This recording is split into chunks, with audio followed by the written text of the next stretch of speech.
This is a Canada Foundation for Innovation podcast.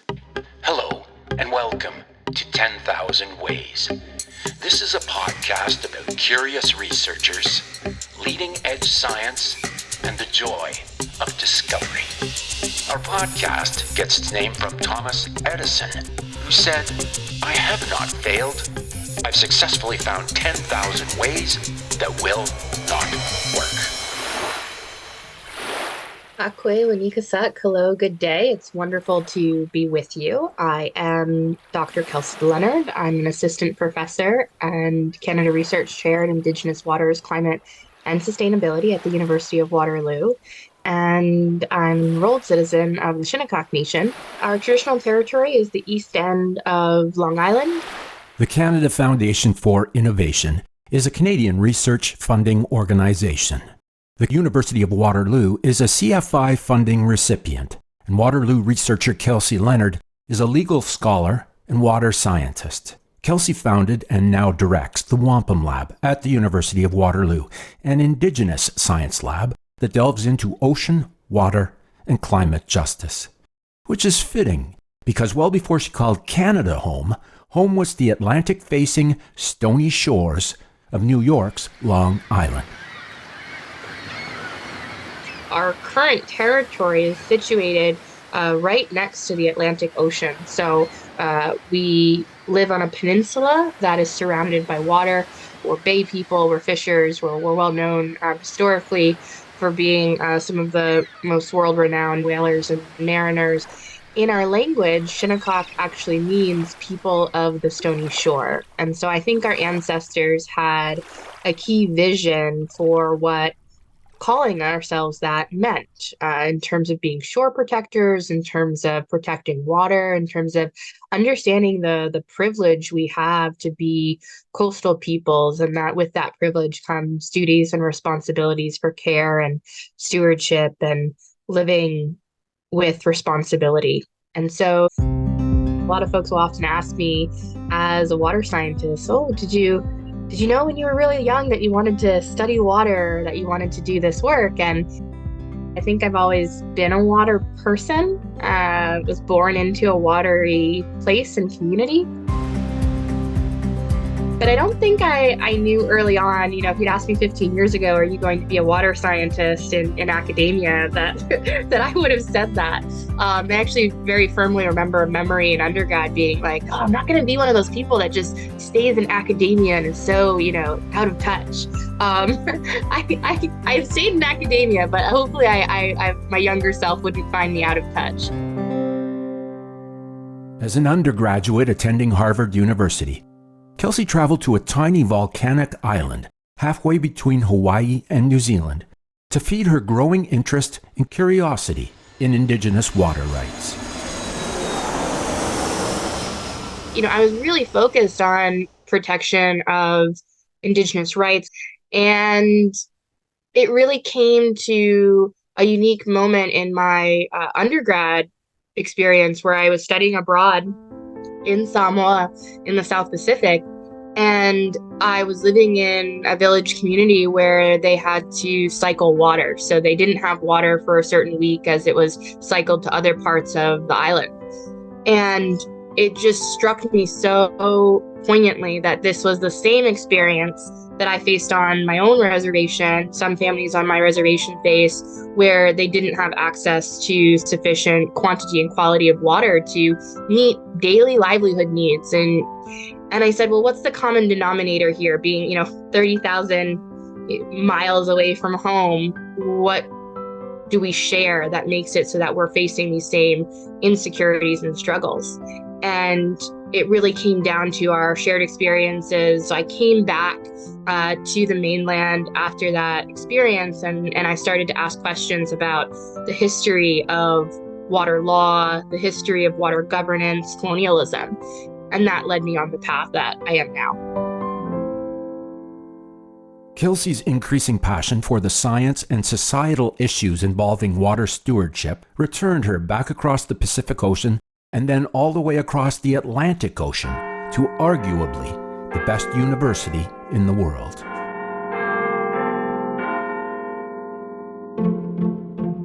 When I was finishing my undergrad, I started to look for graduate programs that would allow for me to have some bolstering of some of the scientific and ecology and hydrology components. And so there was not a lot of graduate programs that specialized in water. And one of the top programs at the time was at the University of Oxford. And so that program in particular, it allowed for a specialization in water science policy and management. So you really were going to get not only the law and policy side of things, you were going to get the hydrology and the science components, and then you also were going to have some economics and management components. And so to me, that really was an exciting program to set me on what I thought would be a good foundation for diving into these topics further. Oxford University has been ranked as the top university in the world since 2017. Foreign students like Kelsey make up about 46% of the total student body, and these students come from over 160 countries and territories. While at Oxford, Kelsey found herself surrounded and immersed by like-minded individuals, all of whom had a passionate interest in global water justice. The University of Oxford itself brings together students from all around the world. And so there were students from broader Europe, students from the UK, and students from other parts of the world as well. Just getting to learn about all of their different experiences of water governance was really impactful. So it became very apparent through that program, as most water scientists will articulate to you today, is that water problems are what they like to call wicked problems. They're very complex, they're very nuanced, and they're very interconnected. The Clean Water Act of the United States is the principal law governing pollution control and water quality of the nation's waterways, which in the past have been interpreted as including streams, wetlands, rivers, lakes, and coastal waters. During that time at Oxford, I did my master's thesis on the Clean Water Act and provisions within that act that apply to tribal nations. I found through doing that research that there were legal loopholes and gaps. And so that transitioned to me pursuing law school after my master's. And so I went and completed a Juris Doctorate with a focus in environmental law, where I did work related to the Clean Water Act. Equipped with this legal training, along with her water studies, Kelsey returned to the States to better understand the application of the Clean Water Act as it applied to Indigenous water law.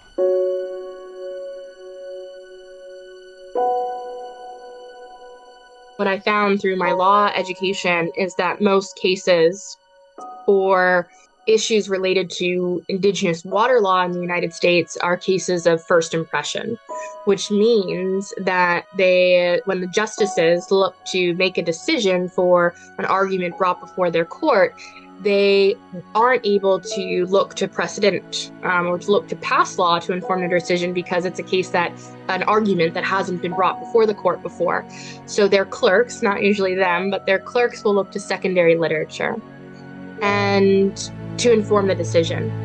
And so I recognize that, okay, well, where's the literature that these clerks are going to be looking to on our Indigenous water law? And there just wasn't really much literature at that time. And so I said, well, probably seems like I need to go to do a PhD, because those are the people that write the literature that the justices would look to.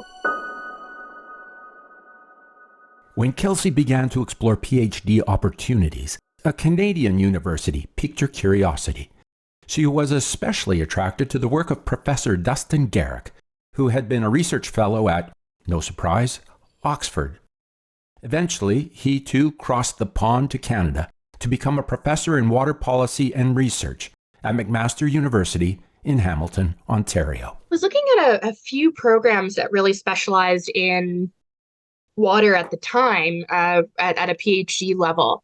And I was particularly interested in the program available through McMaster that a Professor Dustin Garrick had created. So it was a really innovative program where I thought I would also get a transboundary experience between the US and Canada in the context of the Great Lakes, as well as some of our other transboundary waters. And so the program just really drew me in. It just was a great place for me to start my PhD. Following her PhD, Kelsey founded the Wampum Lab. Kelsey's lab explores water security in a time of climate change and sea level rise. And in particular, it's an Indigenous science lab that focuses on how these global challenges are confronting Indigenous and other marginalized communities. We work generally within 3 pillars: ocean justice, climate justice, and water justice.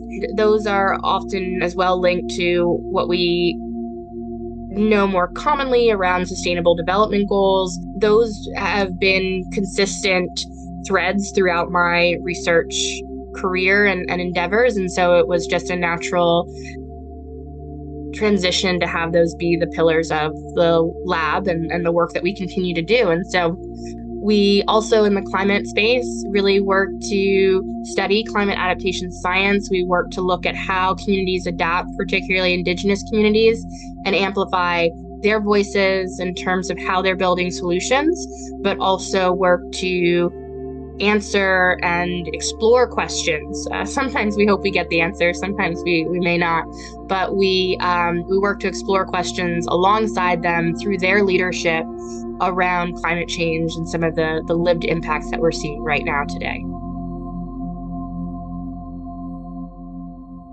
Some might describe these lived impacts as a crisis.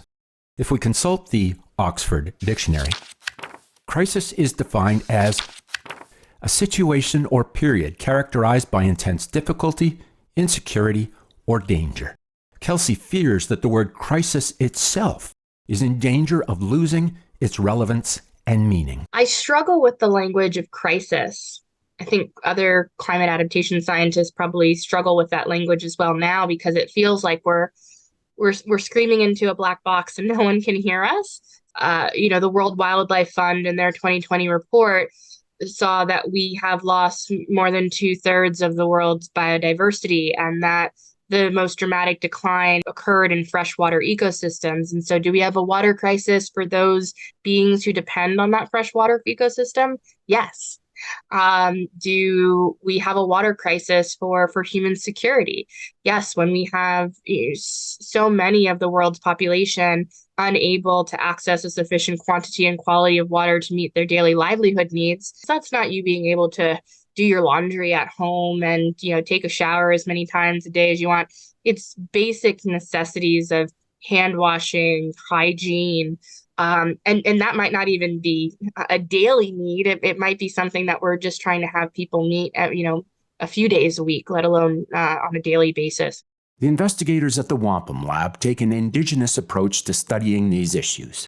In the past, Indigenous research has been dismissed in favor of Western scientific methodologies. But today, many in the research community are attempting to bridge, braid, and weave together a variety of knowledge traditions in order to help solve complex research problems in a collaborative and complementary manner. I try and draw from both the Indigenous scientific practice that I am knowledgeable of and also have been instructed in, and also these other forms of scientific traditions, which may include Western science, which may include other scientific traditions from other communities around the world. I think often our science, and particularly our scientific practice, is imbued with those lenses. For me, it's not necessarily trying to straddle competing viewpoints between the two. It's really trying to find the nested nexus of everything, so that when I put forward a solution or I work with others, we're drawing on all of that beautiful diversity and tapestry of our work and our worldviews to come together for a scientific solution that is embracing and respectful of all of those different traditions. Kelsey believes that one of the solutions to water injustice is to grant water legal personhood. She wants to use earth law to provide rights to water, much like the legal rights afforded to corporations in the eyes of the courts. I like to think of earth law as a tree. So on this tree of Earth law, there are all of these branches. One of those branches is called rights of nature. And what rights of nature says is that natural entities have a right to exist, flourish, thrive, and naturally evolve. And the idea behind this argument is that we already have instances within Western common law systems where we recognize the legal personality of non-humans, such as corporations. A corporation is not a human. And yet we have created a legal system in which we recognize a legal personality of that corporation so that it can have standing in a court of law. And standing meaning you have the right for your grievance or claim to be heard before a court. The rights of nature movement argues that in the same vein that we can recognize the legal personality of a corporation, we can recognize the legal personality of water, so that if that natural entity is harmed, it has standing before a court of law to have its argument, its grievance heard. Kelsey's message about the rights of natural entities is of interest to many, so much so that her TED Talk on water rights has attracted thousands of viewers on YouTube. While Kelsey might be seen as the only individual on the TED Women's stage, she makes it quite clear that she is not standing alone. I don't see this journey as my own, a journey of individualism. I am here because of so many people, past, present, and future. And so that continues to be a way in which I orient my work and my thought about research as a form of service and responsibility and reciprocity. And so for me, I mean, obviously there are folks who instilled those values in me, both the women across my family, from my great-grandmother to my grandmother to my mother and sister and aunties, and everyone who has been able to imbue those values within me, from within my family and within my broader tribal nation. And I definitely can pinpoint so many different mentors and guides throughout my life that have been instrumental to allowing me to be where I am today. And I think of Autumn Peltier and the work that she's doing as the youngest Chief Water Commissioner of the Shinnecock Nation. I think in the academic spaces, someone I've always admired and looked up to and now call a colleague is Dr. Deb McGregor and the work that she's done in really shaping the field of Indigenous water governance. I also love the work of Dr. Robin Wall-Kimmerer and also am now fortunate to call her a colleague and get to work on some projects with her. And so there's a lot of wonderful Indigenous people doing great work. Those are definitely a few that I just often think of and praise for the ground they've laid for all of us to be able to walk on.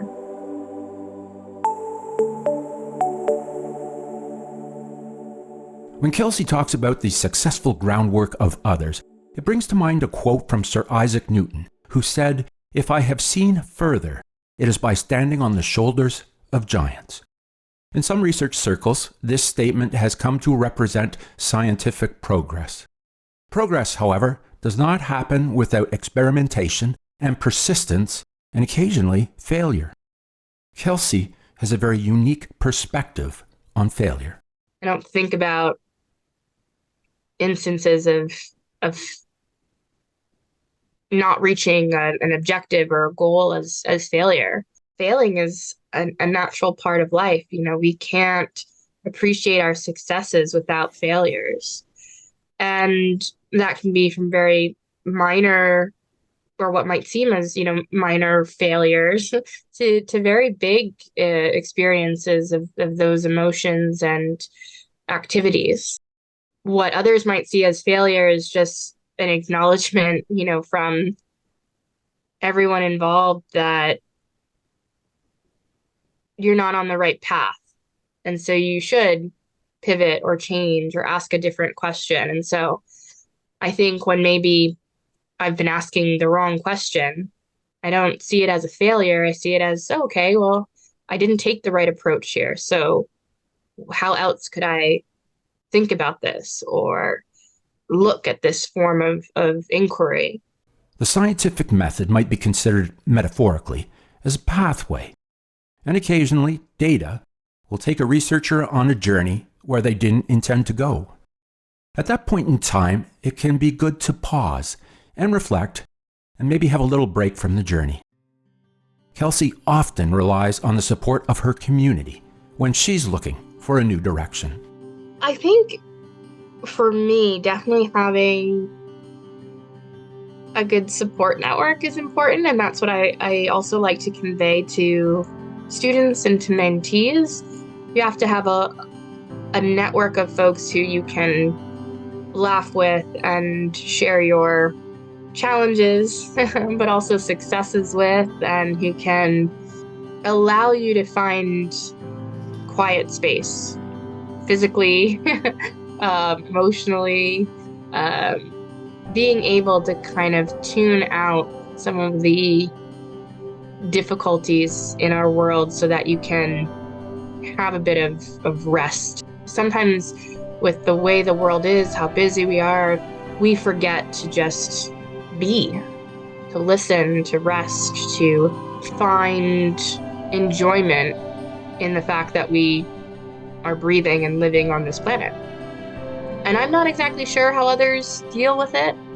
I think for me, what has been reassuring and comforting in recent years is to lean into the knowledge and cultural activities of my community.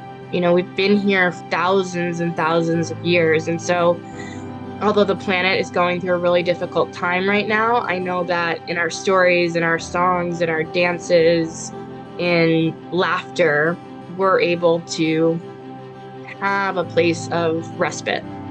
And so that's where I go to. Kelsey Leonard's Shinnecock Nation has been living on the stony shores of the Atlantic for millennia. While Kelsey draws strength from that community, she also feels compelled to give back. I think for me, I just try and be of service to community and to folks who feel in some form or fashion I can be of use to them. It's trying to find ways to inspire people, like the youth water and climate activists who keep us on our toes and constantly thinking about that current and future generation and the way that we leave a world for them that is livable, and not just livable, but healthy and thriving and exciting to exist within. Bernard Shaw, and this is a quote I've carried with me for a long time, said that I hope to be fully used up by the time I leave this world. I think my success is if, you know, at the end of all of this, others speak highly of me and feel that we've built trusted relationships that have been in service to their nations and communities, and then we will have done an A-OK job.